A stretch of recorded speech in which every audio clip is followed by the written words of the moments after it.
यह सेटअप अविश्वसनीय रूप से जाना पहचाना लगता है। एक अंधेरा अपार्टमेंट, एक झिलमिलाती स्क्रीन।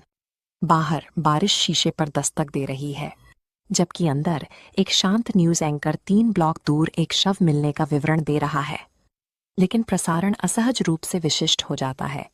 पीड़िता 20 साल की उम्र की एक युवती है, काले बाल, एक लाल जैकेट, और वह यहीं वॉस स्ट्रीट पर रहती थी। हमारी मुख्य पात्र मारा ने लाल जैकेट पहनी हुई है। वह वॉस स्ट्रीट पर रहती है। एक मानक थ्रिलर में यह वह किन होता है जब दरवाजा तोड़ा जाता है और जीवित रहने की लड़ाई शुरू होती है। फिल्म उस संघर्ष को पूरी तरह से दरकिनार कर देती है।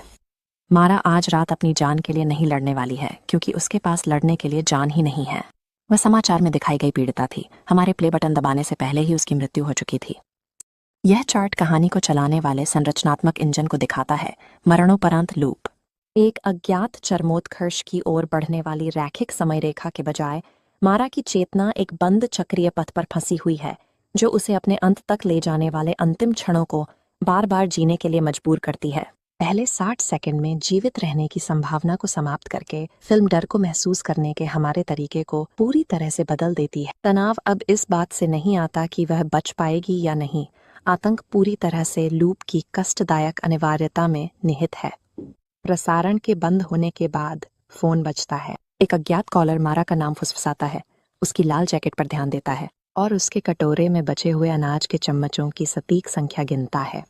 अधिकांश स्लैशर खलनायक आक्रामकता पर भरोसा करते हैं। भारी सांसें, हिंसक धमकियां, तत्काल शारीरिक खतरा। यह आवाज अलग है। यह एक धीमी, गीली फुसफाहट है। एक कोमल, व्यवस्थित अवलोकन जो पीछा करने की गहमा-गहमी से पूरी तरह से अलग सकता है। पीछा करने वाले के इतना शांत होने का कारण यह है कि वे वास्तविक समय में उसका शिकार नहीं कर रहे हैं। समय रेखा को पीछे मुड़कर देखें तो हत्यारा स्थायी रूप से मारा की स्थिति से आगे बैठा है। वह उसका पीछा नहीं कर रहा है, वह बस एक ऐसी घटना को देख रहा है जो पहले ही समाप्त हो चुकी है। यह समय का अंतराल कॉलर को उसके अपने अपार्टमेंट के साधारण विवरणों को हथियार बनाने की अनुमति देता है। जब आवाज कहती है कि उसे टीवी चालू नहीं करना चाहिए था या अनाज के कटोरे पर ध्यान दिलाती है, तो यह सुरक्षित रोजमर्रा की वस्तुओं को इस बात के ज्वलंत प्रमाण में बदल देता है कि अपने परिवेश पर उसका कोई नियंत्रण नहीं है। इस शुरुआत का बढ़ता हुआ डर कोठरी में छिपे किसी हत्यारे से नहीं आता। यह इस घुटन भरी एहसास से आता है कि पटकथा पहले ही लिखी जा चुकी है और उसकी नियति तय हो चुकी है।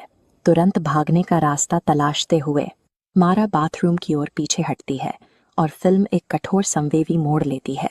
फोन कॉल का दखल देने वाला ऑडियो अचानक कट जाता है और उसकी जगह एक खराब होते फ्लोरोसेंट बल्ब की धीमी गूंज के नीचे एक दमनकारी सन्नाटा छा जाता है।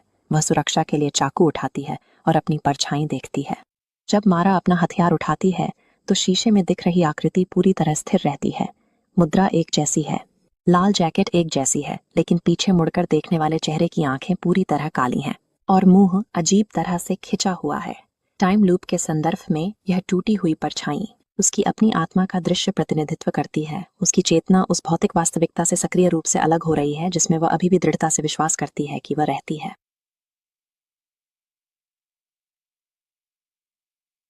यह उसके अपने बिखरे हुए मन की एक दुखद, अंततः व्यर्थ चेतावनी है, जो खुद को अपनी मृत्यु की वास्तविकता को उजागर करने से रोकने की पूरी कोशिश कर रही है।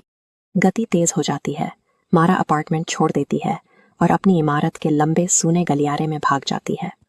फ्लोरोसेंट लाइटें चमकती हैं क्योंकि वह अंदर की कथित सुरक्षा की ओर बेतहाशा दौड़ती है। दरवाजे एक खाली कार के लिए खुलते हैं। फर्श के बीच में उसकी लाल जैकेट पड़ी है जो खून से लथपथ है और उसके ऊपर उसका अपना सेल फोन रखा है जो लगातार बज रहा है। वह पीछे हट जाती है और इसके बजाय सीढ़ियों का सहारा लेती है। 3 मंजिल नीचे, हर लैंडिंग पर उसे दीवार पर खून से सने हाथ का एक ताज़ा निशान मिलता है।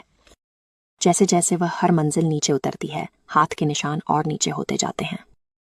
इन सीढ़ियों पर कोई हमलावर उसका पीछा नहीं कर रहा है। भौतिक साक्ष्य पुष्टि करते हैं कि वह वास्तव में अपने ही वास्तविक अपराध स्थल के अस्थायी सुरागों के माध्यम से पीछे की ओर चल रही है। ध्वनि डिजाइन तर्क के इस उल्लंघन को पुख्ता करता है। उसकी घबराहट भरी सांसों के नीचे हमें सांसों का एक दूसरा सेट सुनाई देता है। पहले वे पूरी तरह से तालमेल में होती हैं, फिर वे एक धड़कन पीछे रह जाती हैं। अंत में वे आगे निकल जाती हैं। कालानुक्रमिक समय ध्वस्त हो गया है। असंभव भौतिक साक्ष्यों की यह तीव्र वृद्धि मारा और दर्शक दोनों को बचने की किसी भी बची हुई उम्मीद को छोड़ने के लिए मजबूर करती है। मारा भूतल के दरवाजों से बाहर निकलकर सड़क पर आ जाती है। तंग घुटन भरे गलियारे चौड़े, ठंडे, बारिश से भीगे नियॉन प्रतिबिंबों में बदल जाते हैं, जो खुली जगह और आज़ादी का एक संसुप्त भ्रम देते हैं। एक राहगीर उसे देखता है और चिल्लाता है, ईंट की दीवार के सहारे पीछे हट जाता है।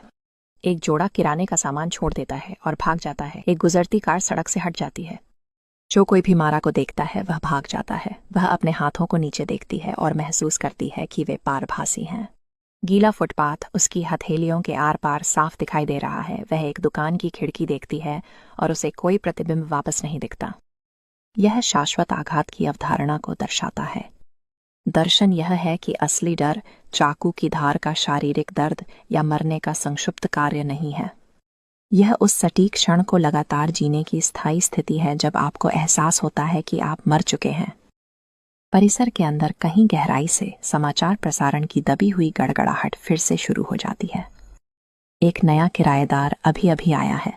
चक्र फिर से शुरू होता है और मारा पूरी तरह से कहानी से बाहर हो जाती है। डोंट लुक बैक एक मनोवैज्ञानिक थ्रिलर के रूप में प्रभावी ढंग से काम करती है, क्योंकि यह साबित करती है कि जीवित रहने के भ्रम को छीन लेना अंधेरे में छिपे किसी राक्षस की तुलना में कहीं अधिक डरावना है। यह लूप अपने आप में मन की एक जेल है। यह उसके अपने बिखरे हुए